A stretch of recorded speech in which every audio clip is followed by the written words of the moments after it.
ladies and gents. Welcome to my channel. My name is Nne, and today is episode 2 of Dumb Road. It's not that serious. Before we get started with this, again, 2 things I want to ask. Number 1, please subscribe. Please. It's somewhere. I don't know what angle it's going to be when you're watching this. Just hit the subscribe button, please. Thank you so much. And number 2, the movie that I'm going to be talking about is called Captured on Stella Damasus. Stella just finished correcting us just a few weeks ago. I don't know how we collectively in Nigeria decided to call her Stella Damasus. It's Stella Damasus. Yay! I finally got it. So the movie is on Stella DamasusTV and it's called Captured. Okay? Now I'm down to the second thing I was going to say. This is a spoiler alert. If you haven't seen this movie, please drive yourself, carry yourself, move yourself, go to Stella Damasus. I have to make sure I'm saying it right. Go to Stella DamasusTV and watch the movie. It's called Captured. Let's get into the movie, okay? The movie stars like Auntie Stella and Uncle Kaale being like partners, and Angel being their daughter, Michael being the nephew, so, and Auntie Ngozi being the grandmother, right? So the whole thing started with, Stella trying to get hold of her husband and couldn't get hold of her husband, and then eventually tried to get hold of her daughter, and then found out her daughter was, missing, right? That's just how they started it. Found out the daughter was missing, kept trying to get hold of her husband, couldn't call the nephew, which is her husband's nephew. He came around. They went to the police to make a report. They made the report, the whole shenanigan, police, whatever happened. They came back home I think the next day or something, the husband came back home. Apparently the husband had a second wife that he had married outside, and she may or may not know at this point, but we'll find out towards the end. And then at this point he came back. He was like, oh, why are you calling me all those, that abusive husband tendency? And then she was like, well, I've been trying to get hold of you. And then the nephew just kind of blunted that, Princess is missing. That's it. And then they're like, oh my God, I have my contact, I need to call, I need to do this. And she was like, oh, they've already reported and somebody's already investigating, so they need to follow up with that person. So the movie just went through a series of, them looking for Princess. I think that's her name, if I remember, and the 3 of them were always together, right? Kaale, who was Jide in this movie, Kaale, the wife, and the nephew, right? They were always together fighting this whole trying to find Princess situation, right? And in one of the, scenes, Stella was, confronting Jide about what's going on, their marriage, and why would he dishonor her by getting married, all this wonderful stuff. And he kind of manhandled her, like strangled her, talked down on her, like just insult. Like, I was so angry because in my head it's like, oh my God, there better be like a grace to grace situation, a oppressed turning to an oppressor situation, because sometimes this movie just ends up with a forgive and forget and the end. That better not be the case in this movie as I was watching it. You have an arrangement, Uyi. An arrangement that works. So why change it? An arrangement that benefits only you, right? I'm stuck in this house day in, day out with nothing to do. You get to go to work and have a life. And then when you come back, you barely even talk to me. Jide, I am your actual wife. And you don't even touch me.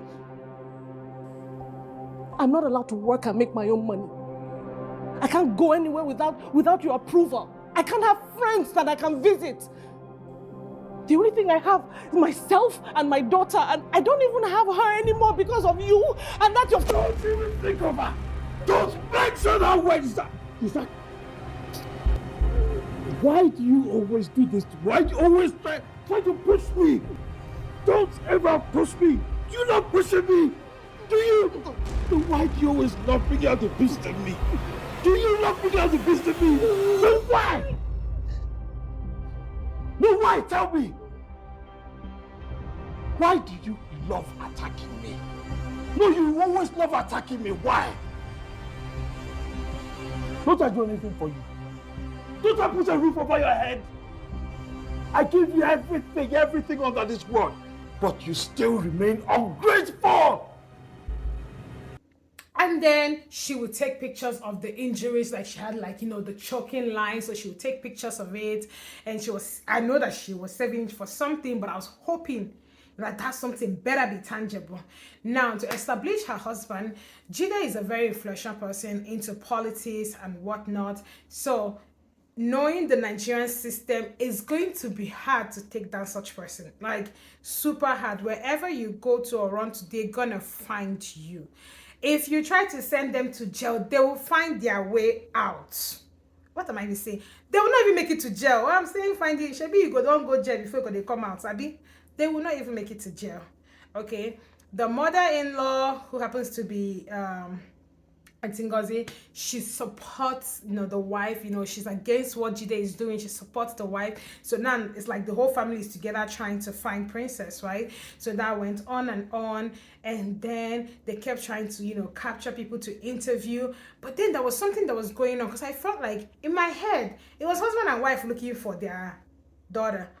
What is cousin Tomiwa, what was he doing there? So for the longest, I was suspecting him. I was like, he has a hand in this. He must have been the one that kidnapped this person. Because the kind of question he was asking, like every time the detector would say something, oh, these people are smart, because they were asking for ransom using emails, right? Because obviously in Nigeria, your number is linked to, you know, registration, NIN, something like that. So they could find you if you call. So they were using email, they were bouncing the IP address. So every time the detector would give, or detective would give an information, cousin Tomiwa will now say, hey, so what do you mean by this? Oh, so how do you mean they are smart?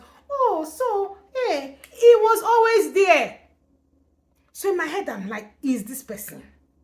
Is this person? Then as they kept looking for this girl, halfway through it, you know, the detector kept asking everybody.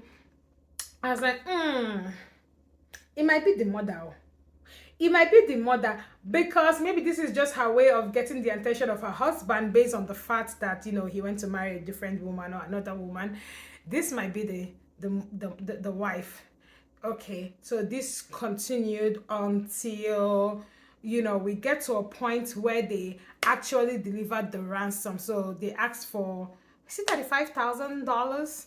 I think so. So they had already prepared to go and deliver it and everything, and then they planned with the police that they are going to capture the people that will pick up the ransom, which they did. They captured the people that picked up the ransom, took them to the police station, obviously took the money, and they started investigating these people. Like, I did not do anything, no, we did not kidnap anything, no, we did not. And then halfway through the investigation, I was like, oh, yes, we did. Oh, wow. It's like, what's going on here? What admitting? Like, can't you go keep saying no? What kind of admitting is this? Then we found out that they were actors.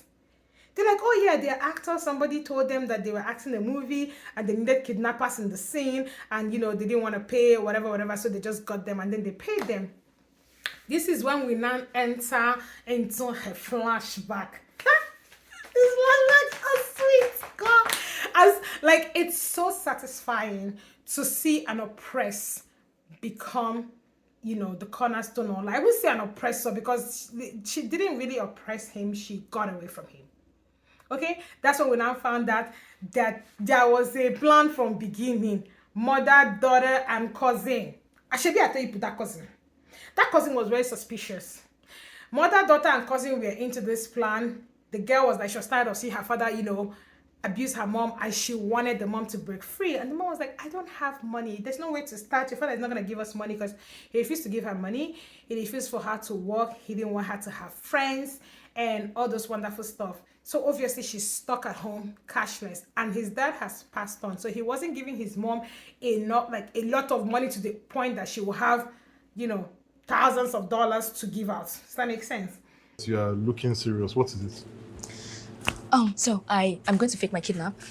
Yeah, and demand the ransom from my dad, give it to my mom so we can leave to another country. Pardon? I always had a very wild imagination. But you, Tomiwa, I have no final words? Mommy, I think this is what we have to do. I mean, if this is all it takes, then it's all we have to do. Do you have a better option? Do you have a better option on getting this money? She's right. To be honest, I don't see what could go wrong. All we need is to get a date to perfect this plan. You don't see what could go wrong. But I can tell you a million things that could go wrong. So apparently they planned this whole thing, the kidnapping, and I think it was a brilliant idea because I've seen this whole planning kidnap, and most times than not, it becomes like an actual real kidnap just to convince the people that they were kidnapped. But in this point, I think it was just a fresh of breath, breath of fresh air. Breath of fresh air to see the angle they took with the kidnapping. You're just getting actors, and it's like, it's so interesting because it's like, oh, you're excited to go and act because you're struggling in Nollywood, but you didn't realize that you were actually acting in a real life scene, like a real life plan is going on, and while you think you're acting, you are a part of a real life plan. Oh, nice, gone. So these people had no idea. That means they were walking around by themselves, just doing their thing. And she and cousin, to me, I've forgotten his name, and the mother continued this plan. So that was the whole plan, to try to convince the father. And obviously they dropped the ransom, but at the end, when the detective realized that's why interrogating them, and obviously with the flashback, he went to visit the man. The detective came out of his office and they gave him something like, oh, he said all the suspect that you need. So the wife had sent some pictures and everything of, her abuse, all the pictures that she was taking and everything. So he went to meet Oga Jide to be like, oh, we find the culprit. But then Jide himself find a letter that says everything. And then she's like, oh, if you're finding this, then that means our plan work. We are, we are out of the country, all those wonderful things. Then he found out that they got the money, they took $5,000, and they took their passports, bought a ticket to Canada, everything, say goodbye to grandma, and off they go, breaking free. This is the best breaking free I have seen from like abuse, because in the end, because he's an influential person, you cannot really make anything out of it. Now the ending just ended with obviously him not going to jail, no accountability, nothing. But I promise you, that's the best you can get from a politician. The best is that you ran away for your life, and wherever you ran to is actually at least impossible for him to find you in the meantime, because some of them will still go far and go and find you in that Canada and kill you. But let's just assume that, at this point, because he didn't care about her. Apparently he didn't want to marry her because the parents, forced him to marry her. So he didn't care about her. So in my head, I'm thinking this break free is a complete, break free, because if you didn't care about the person, you didn't want the person, you already married the love of your life, it should be good, right? Now, like I said, this movie was so satisfying. I liked the fact that, it was just, a breath of fresh air. For once, it did not end with forgive and forget. I know as Christians we need to forgive, and but this one did not end with forgive and forget. It actually ended with the oppressed being free, happy, financially stable, and the oppressor losing. It's such an amazing movie, and like I said, I enjoyed the fact that the oppressed actually got some kind of freedom, some kind of payback. Maybe not enough, obviously you're not gonna abuse the person, but gain freedom, money and everything. $35,000 will do them a long way to set up one or two things in Canada. But anyways, thank you for coming to my channel and for listening to me just gloat. Just gloat about this movie. This movie was nothing to be angry about. The villain. Anyways, thank you guys for watching.